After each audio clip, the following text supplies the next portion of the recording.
Right, so hello everyone, welcome to 6 minute BMAT surgery for biology.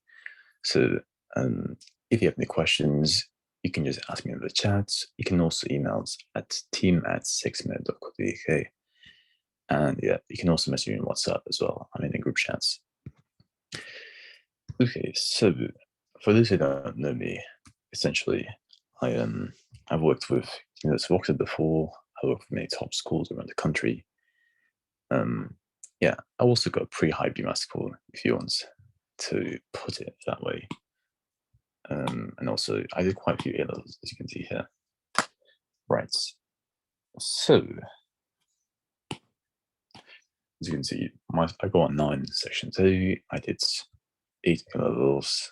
And yeah, there is not much to talk about here. I've already talked about this in loads of surgeries. I don't feel like repeating myself. If you want to know more about me, feel free to check out the recordings of previous surgeries. I also own r/BMAT exam, which is a community used by over 1 to BMAT candidates. So I strongly suggest that you look into it. We also made the frequently asked questions guide, which has most questions that people have asked in previous surgeries or with questions from my students. So most of the questions that you'll be asking can be found over there. Okay, so just to summarize this, I hope to just give you some concise information so that after the research, you know how to do it. I'll answer your questions, and then we'll go over some questions as well. Okay, so biology is all about speed. For those who don't know, BMAT will be a 2-hour paper-based test this year, costs £25 to register. The registration is already gone. So if you haven't registered, then unlucky. Yeah, so it has section 2 is where it has science, so it has 27 questions and you have half an hour to do it. So there will be quite a lot of assumed knowledge from this session because, well, I've spent quite a lot of time in previous sessions talking about this. So my goal is to make this more of a Q&A session at the end to answer your questions. Okay, so for those who just recently joined, if you are applying for Oxbridge, you want to be in this range here. If you're an international students, you want to be in this range.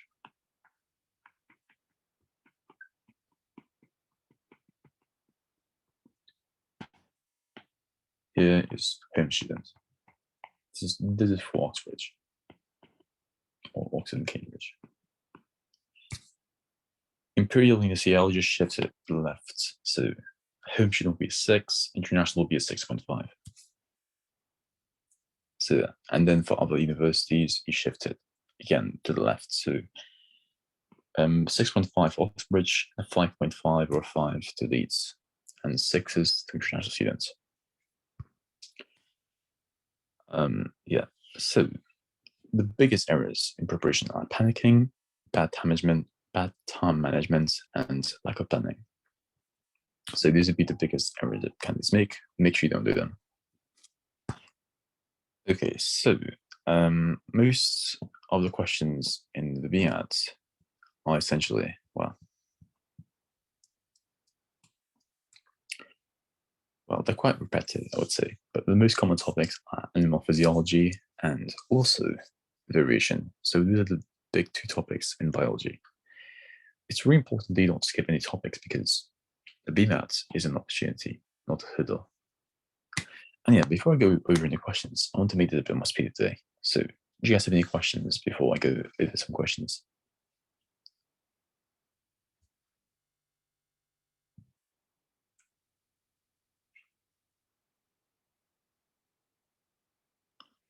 Any questions you guys might have before I go over some questions? So I've already covered this already. So the 2 most common question types are, it's on this slide, but there was just a bit of a typo here. It was meant to be in your bio, but these are the most common topics. It's meant to be chemistry, biology.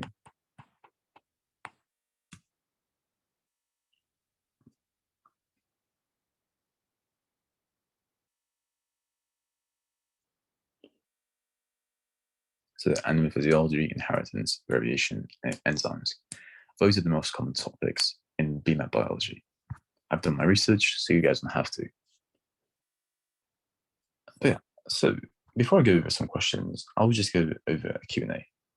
So feel free to ask questions in the Q&A before we go over some questions.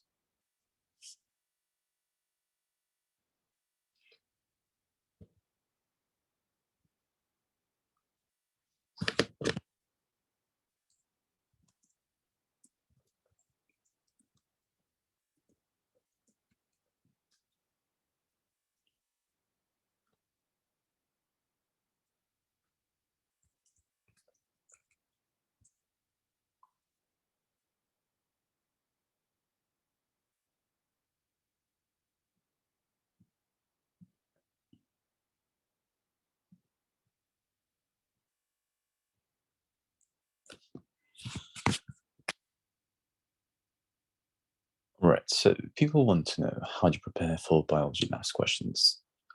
Right, so I think I want to do something a bit different today because usually I'm required to use slides for sessions. However, I feel like it's going to be more useful for me to go over like some sort of paper. What you guys think? So I can go over a section 2 paper. That might be a bit more useful, especially for biology as well. The inheritance, variation, enzymes, and animal physiology are the most common types. Okay.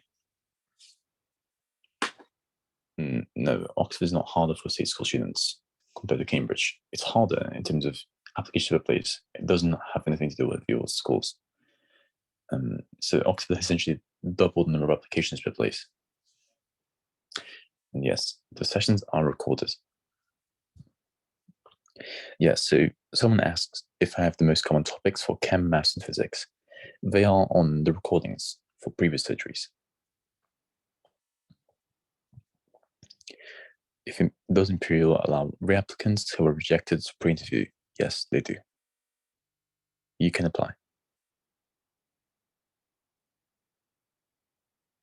Okay, so what percentage is of 5.5? It's about 50, 55 to 60%. That would be 5.5.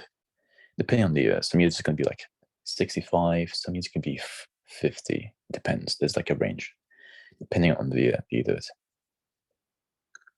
Because papers vary quite a lot in difficulty.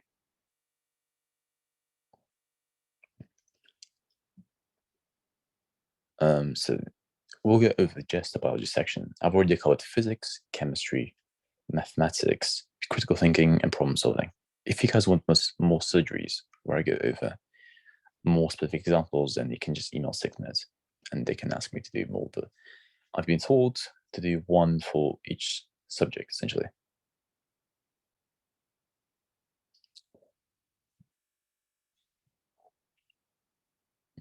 No worries.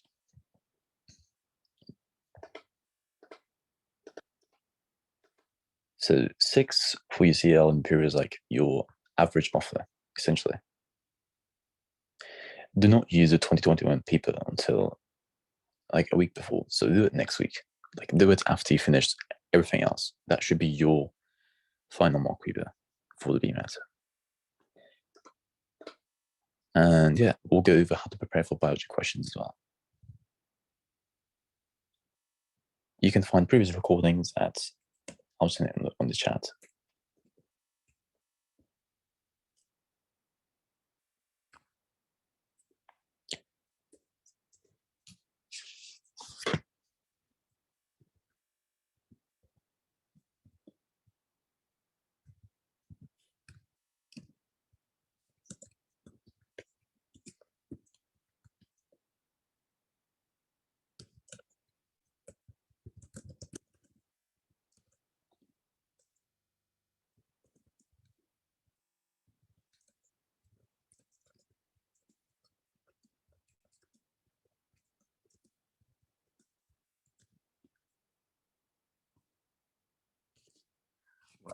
So a 7 should guarantee you an interview as a home student. Also, if anyone here from Cardiff or like any schools in Cardiff, feel free to say hi. Just a bit of a moment, but I studied in Cardiff for my A-levels. Okay, so I've already sent the link on how you can find my other sessions on the chat. I'll just go for some questions now. I really don't want to waste much time because there's not enough time left on BMAT, so I just feel like it's just better for me to go with some questions. Okay, so question 1. Which of the following could affect an enzyme's activity? We can the enzyme with proteins. Okay. Enzymes are okay, so this is just random info, wasting your time. Could affect an enzyme's activity. Proteins. So enzymes are actually made of peptides. So they can denature just like proteins. So using proteins can, well, essentially denature the enzyme, which will affect its activity. So yeah, boiling the enzyme before use, yeah, and using an enzyme warm to room temperature after it has been stored in a refrigerator. Well,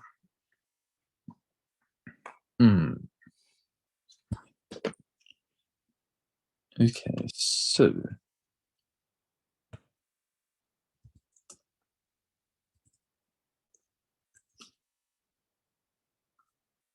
it should be B, because if the enzyme has been warmed from temperature, it will go back to its original activity, assuming that it had not been denatured.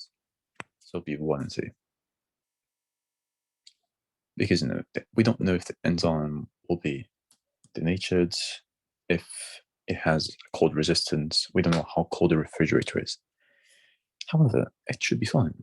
It's really just 1, 2 only, because we can assume that it will not be denatured.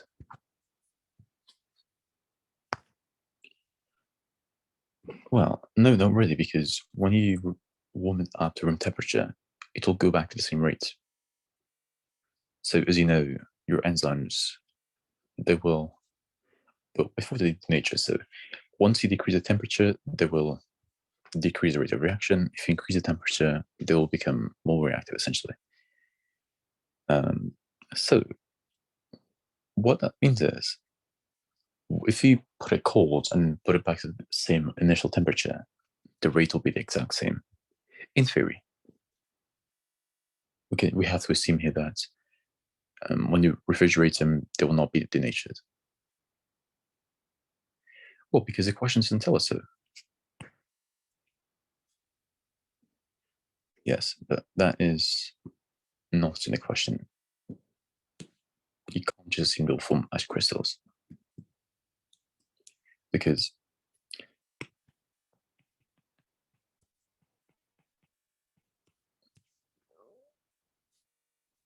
that's correct, yeah. So this question is more about how can you denature an enzyme instead of the rate itself?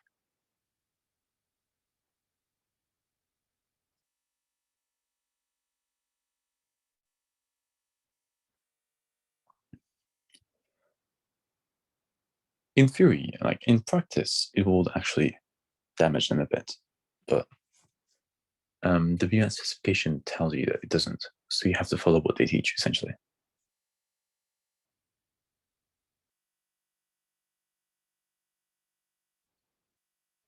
But yeah, you have to boil the if you boil the enzyme, then it will denature it. I think we should hopefully all know this from the specification. However, enzymes are essentially made of proteins, of peptide bonds. So essentially they just fold and they have an active site. So because of that, once you apply proteins to that, it will essentially affect its active site. It could distort it, you could essentially denature the whole enzyme completely by destroying either the enzyme itself, by digesting it, or by breaking down the active site. So yes, that could affect its activity. Okay, next question. So which statements are correct? So the ribs swing down and inwards when breathing out. Well, That's not correct, because they are expanding. So when it expands, they must go, they can't go inwards. They must go outwards and up. So 1 is incorrect. Or is it? Oh, it's okay. Never mind. It's breathing out. Oops. I was looking at breathing inwards. Yeah, so breathing out swings down and inwards. That's correct. I read it as breathing in for some reason. Okay. The diaphragm muscles contract while breathing out. No, they relax. And the pressure in the lungs increases when breathing out. Yes, it does, because pressure, so P1, V1 equals P2, V2. So when you breathe out, the volume will decrease. So let's say the pressure 1, and then you pressure 1, volume 1. If you increase volume 2, or in this case, breathing out, so you must decrease the volume, then the pressure must increase for it to stay proportional. So you can say that volume is inversely proportional to pressure, which is what we see here. So that's why you can say that the pressure in the lungs increases when breathing out. So therefore, the answer is E.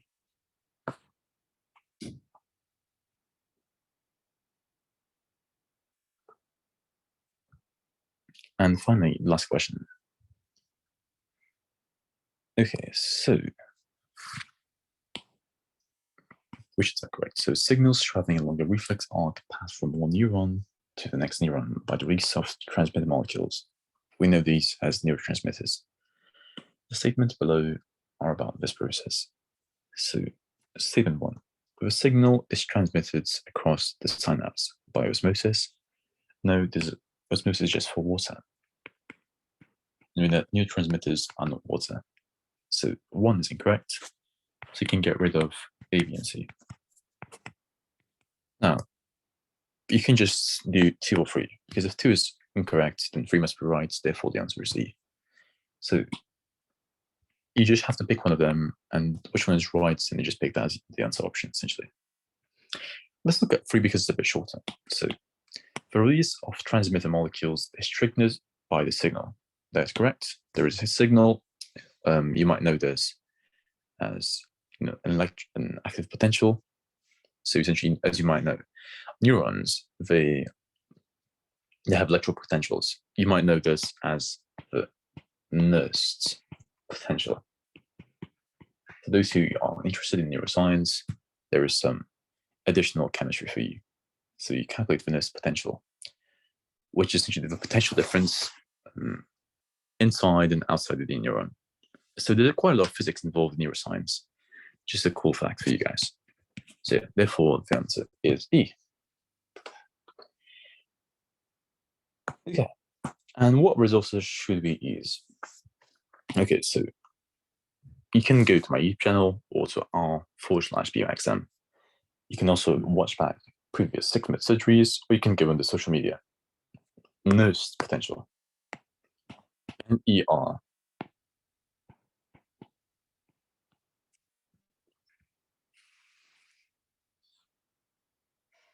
No worries.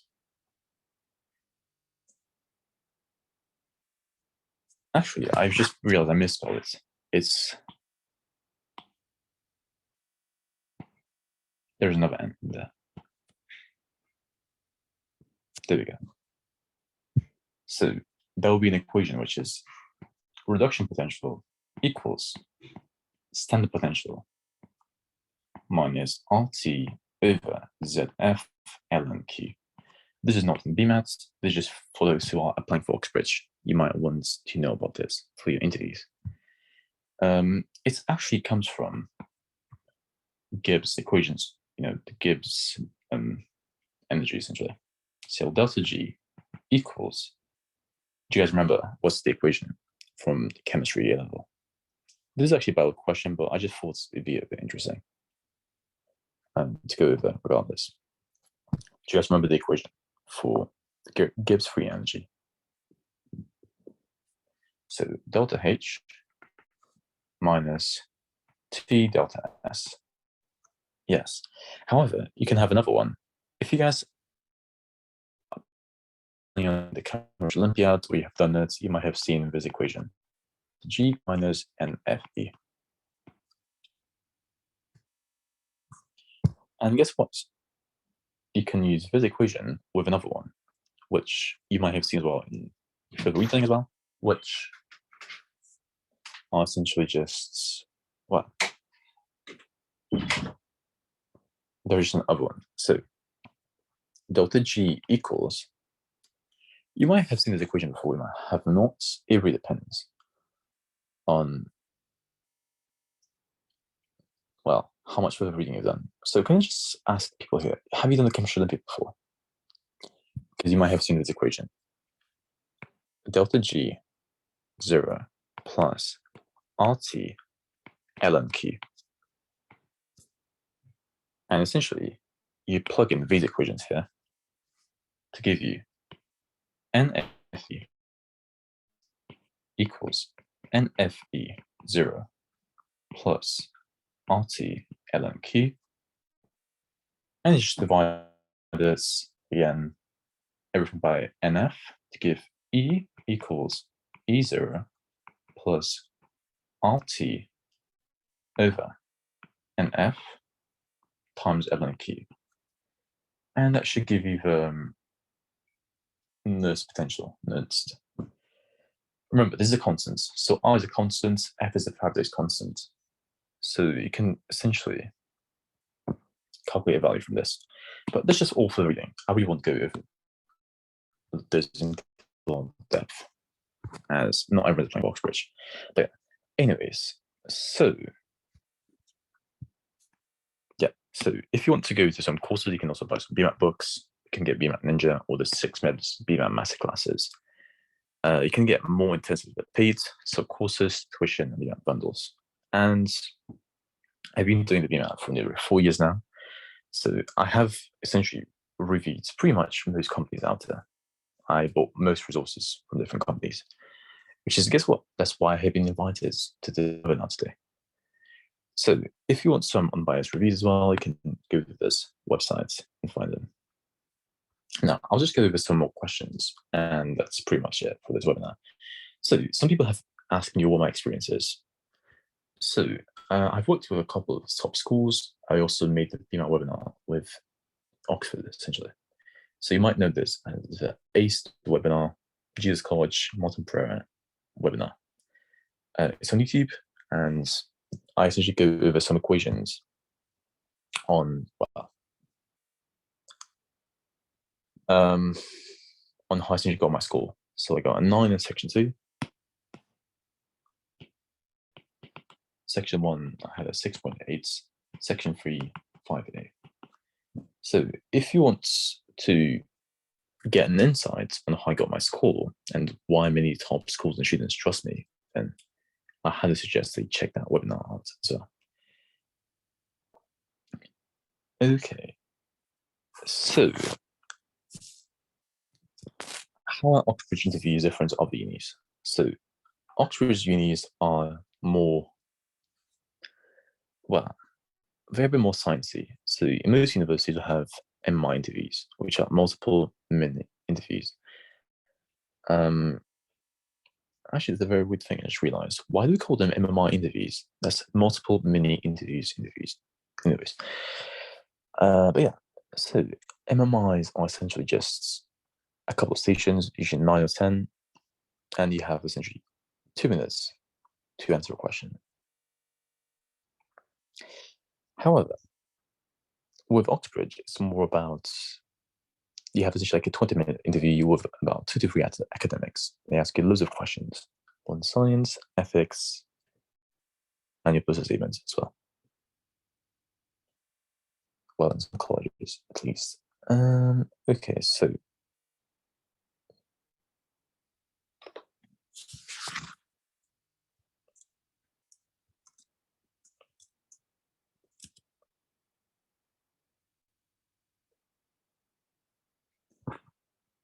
Okay, so what's the minimum score needed by an international school? For which university?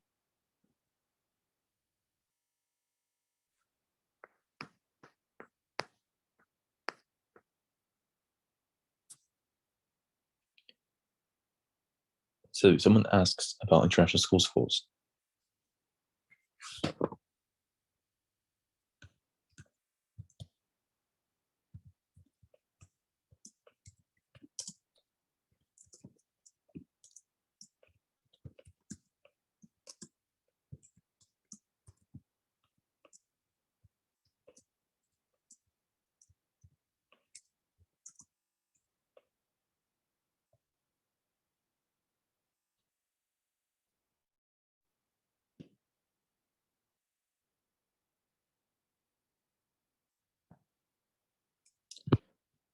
Okay, so while that person hasn't really replied on, because I don't, different universities have different cutoff scores, especially as if you're an international student. So section 3 wise, I go over a whole essay on the webinar with Oxford. I will not be going over section 3 today. There'll be a webinar from 6 meds on that, but that's not within the scope of biology for today. If you really want to get ahead, I really suggest that you go over this webinar here.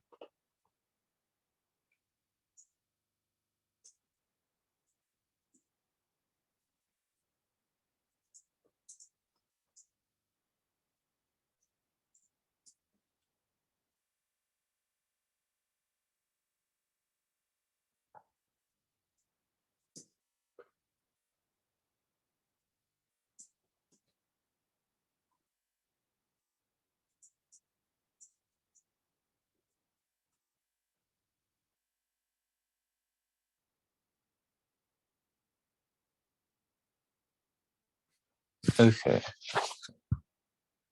so that is pretty much all for biology.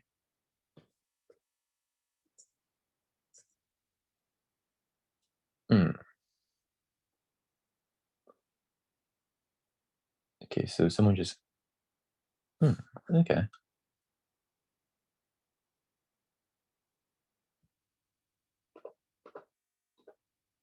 Group chat link.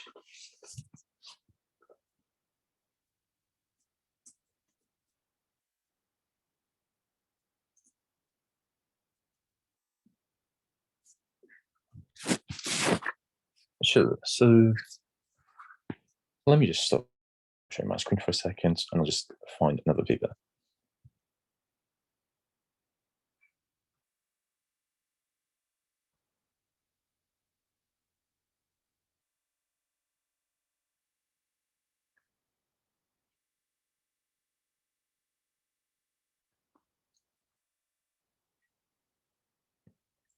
Okay, so BMAT 2019 it is.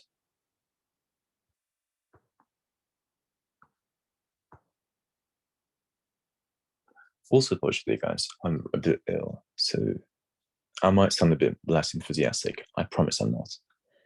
It's just, you know, wonderfully from university.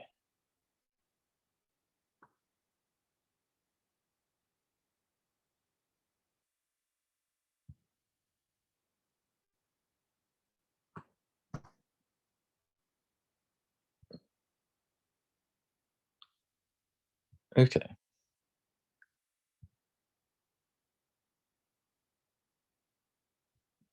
perfect. I have another paper here that will go over. I feel like it's just better to go over some more questions. Okay, so BMAT 2019. Do you want me to go over bio or the whole paper? It's up to you guys.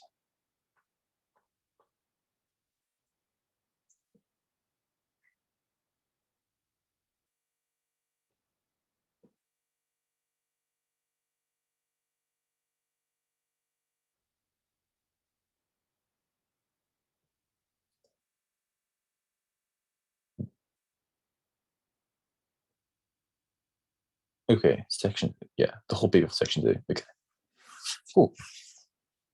I think that might be more useful than, yeah. only going over a few questions every time.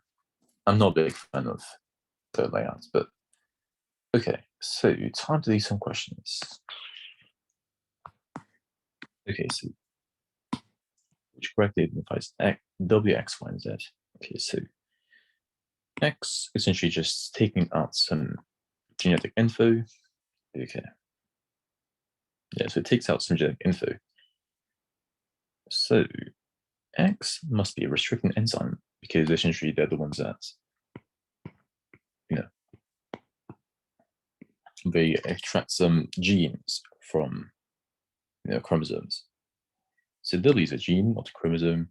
So the correct answer is either E or G. They're both ligases, so Z is ligase, we already know this. So is Y a plasmid or a bacterium? It's a plasmid because there's no clear enough bacterium. So therefore, the correct answer is E. Any questions?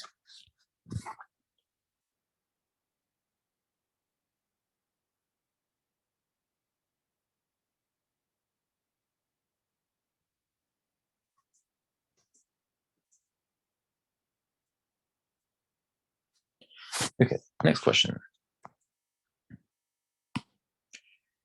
The chemical reaction. So a clean solution is used to remove limescale.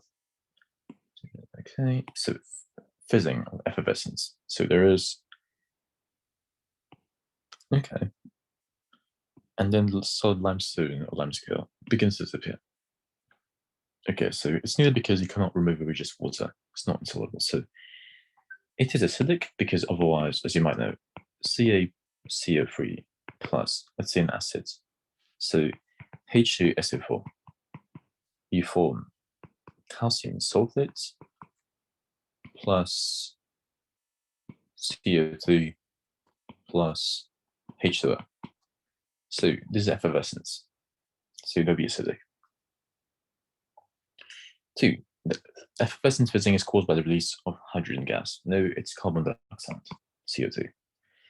3. The pH of the reactant solution will go down as the reaction proceeds. Well, go down means it's more acidic, what should make sense. So you go essentially from, let's say, a 9 to pH 6 or 7. Plausible.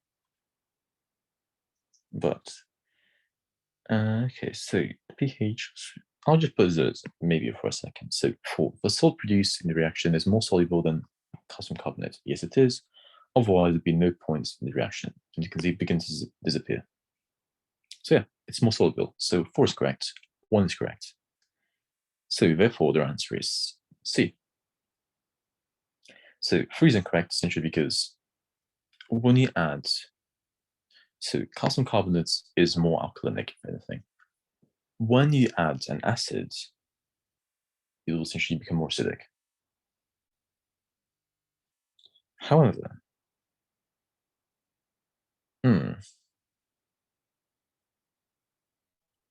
yeah, no, 3 is incorrect.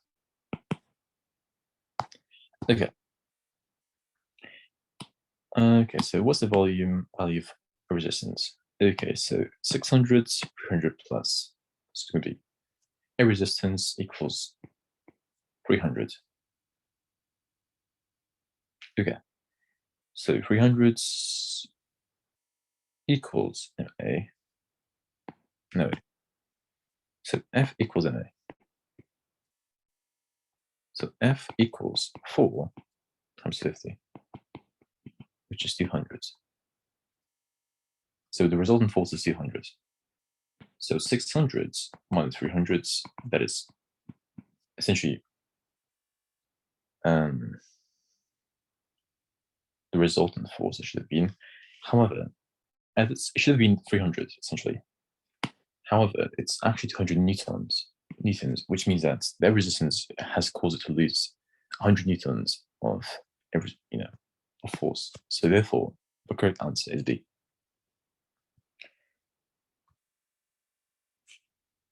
So essentially, 600 minus 300 equals 300 newtons, which is the theoretical resultant force, or sigma F. So, however, the actual force is 200. So you have to calculate the change essentially. So that change is caused by a resistance. So theoretical F equals actual F plus a resistance. So a resistance is theoretical F minus the actual force, which is a resistance, which is 300 minus 200, which is 100. So yeah, relatively simple question, I would say. Okay, so if you know this zero, so what's the value of P here? Okay, it's gonna be a fun question, isn't it? Okay, cool. So P plus Q equals 3P minus 3Q. Okay, so 2P equals, so P equals 2Q. Easiest way to do this, hopefully just, yeah, that's going to be the best one. So 2Q times Q over P squared is going to be this squared, which is this squared.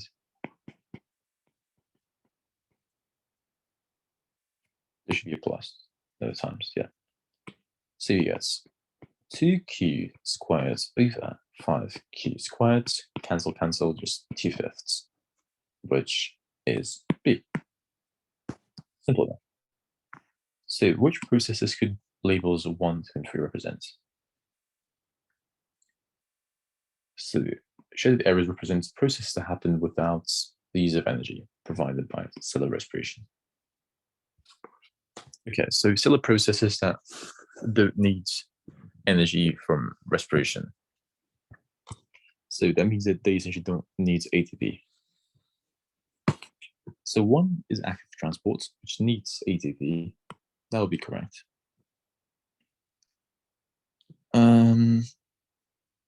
These ones are passive processes. So 2 is diffusion, which is a passive process. Those are correct. 3 is osmosis, which is also passive. Aerobic respiration requires ATP. So the correct answer is A. We can move on. Okay, so which row in the table identifies appropriate substances used as the anodes and the cathodes and the electrolyte? So chemist uses electrolysis to electroplate pure copper rods with a silver layer, with a layer of silver. The concentration of metal ions in the electrolytes was kept constant. Good. So the solution that you want, okay, so you want copper colored by silver. So in order to attract silver, so silver is Ag+. So you want the negative, electrodes to be negative because opposite charges attract. So the copper rods must be,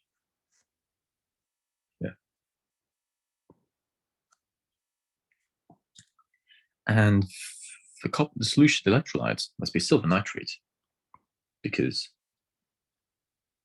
well, you just want silver nitrate in the solution. You don't want copper because then that can contaminate your electroplating. So you can eliminate A, B, and C straight away. Now,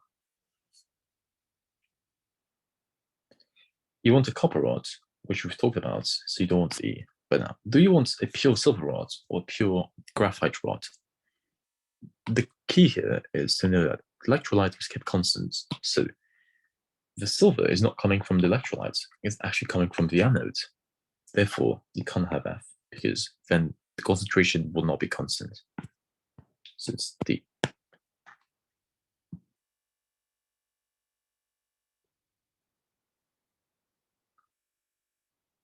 So for those who don't know,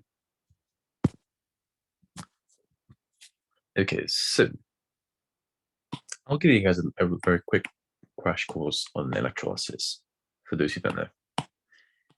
Okay, so electrolytic series, so reactivity series. So K in a lithium.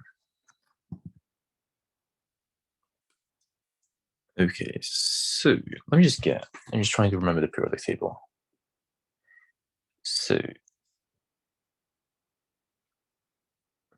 yeah, so is equal to, yeah, that makes sense. So that's calcium, and magnesium, because as you go down group 2, they become more reactive, and then group 3, which is aluminium, and carbon is less reactive than aluminium, because that's why we can't extract aluminium from electrolysis. Then you must know a few of them, which these are the just ones you have to memorize. So zinc, iron, tin, lead, and then hydrogen, copper, silver, gold, and platinum. So this is a reactivity series. You can derive it, and I personally don't memorize it. I just derive it at the exam if I need to. So yeah, that is the principle about reactivity series. So these are the series for the cations. So a cation equals positive ion. So a cathode, essentially, it turns cations into usually neutral.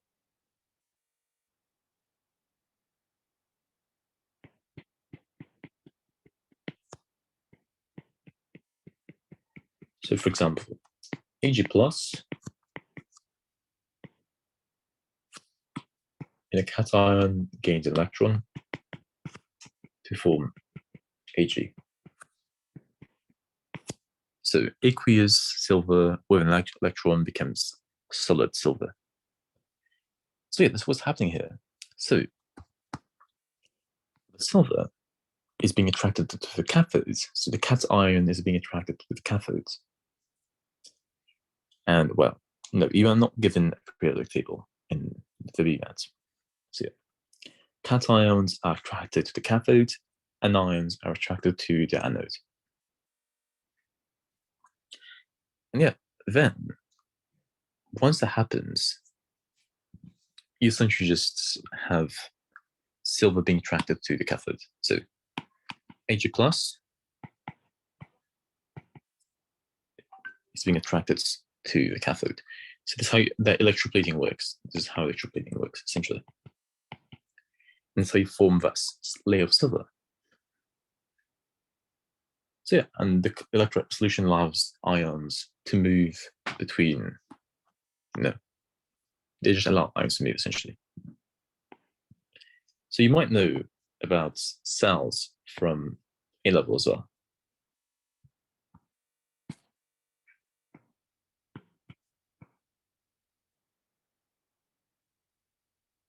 And you have your electrolyte,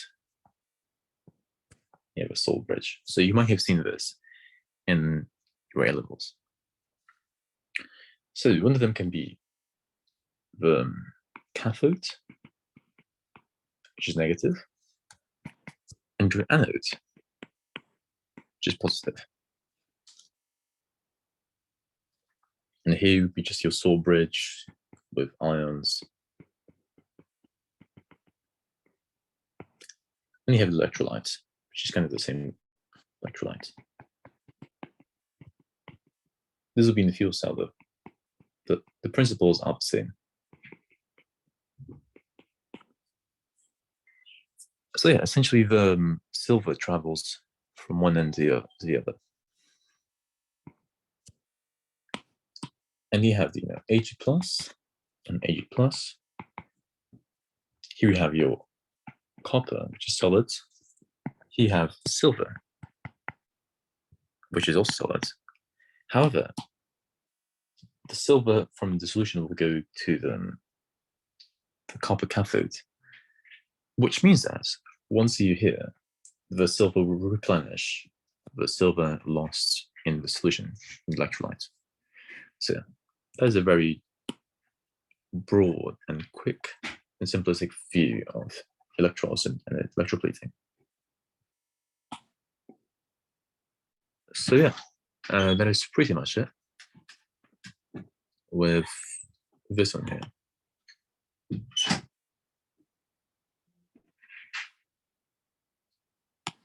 Okay, so density of the material. So here it's 375, here it's 500. So delta V equals 500 minus 375, which is just 125. What's the mass? Is 750 minus 750, which is 200. Density equals mass over volume, which is 200 over 125. You can divide this all by 5 to make your life easier. Oh, actually, you can divide it by 25, actually. So 25, which should be 8 over 5.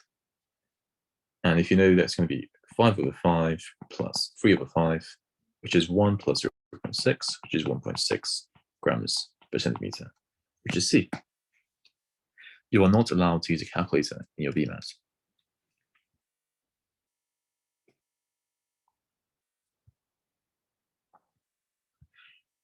So yeah, I'll go over a few more questions. So find the value of this. So we have square root. Okay, that's interesting. Square root of. Okay, so you have 640 because it's 600, and this is 40. So you have 640 over 1.2 times 10 to the minus 3. You can just make this both the same power essentially. So it's going to be 12 times 10 to the minus 3 plus 4 times 10 to the minus 3, which is 16 times 10 to the minus 3.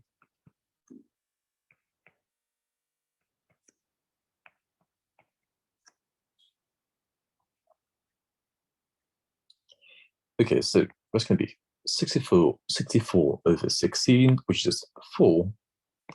So you have 40 over 10 to the minus 3, which is 4 times 10 to the 4. 4 times 10 times 10 to the 3, which is essentially just 4 times 10 to the 4, all square roots, which is 2 times 10 to the 2, which is just 200, which is E. Nice and easy.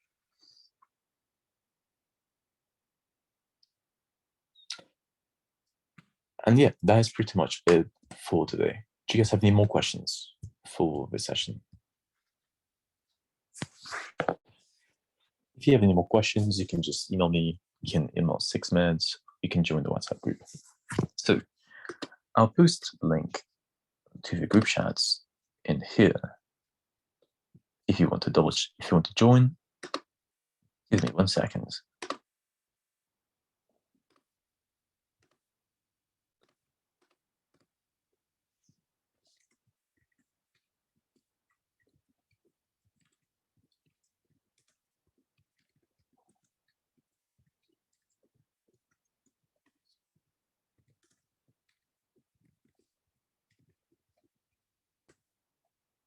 Okay, that should be it. Okay, so there'll be one more webinar, I believe, which will be section 3. And that should be it. So yeah, do you guys have any more questions? Anything else you want to ask before we end?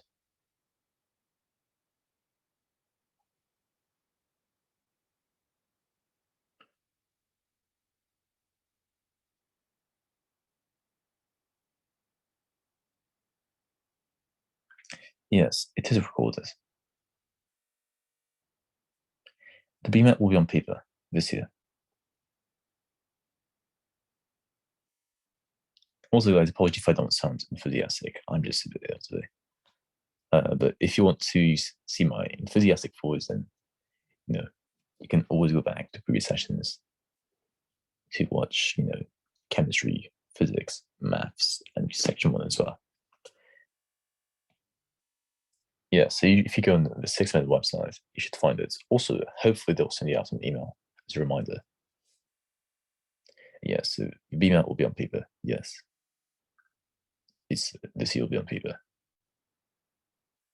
The next webinar will be next Sunday at the same time. So it's like every Sunday at 2 p.m. I would hope so, yes. It should be on YouTube in about a week or so.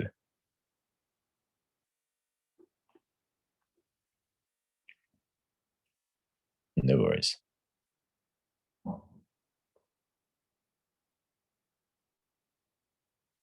Right, so I see people don't have any more questions, so I'm going to end the webinar. Thank you guys for attending, and I'll see you next week. Goodbye.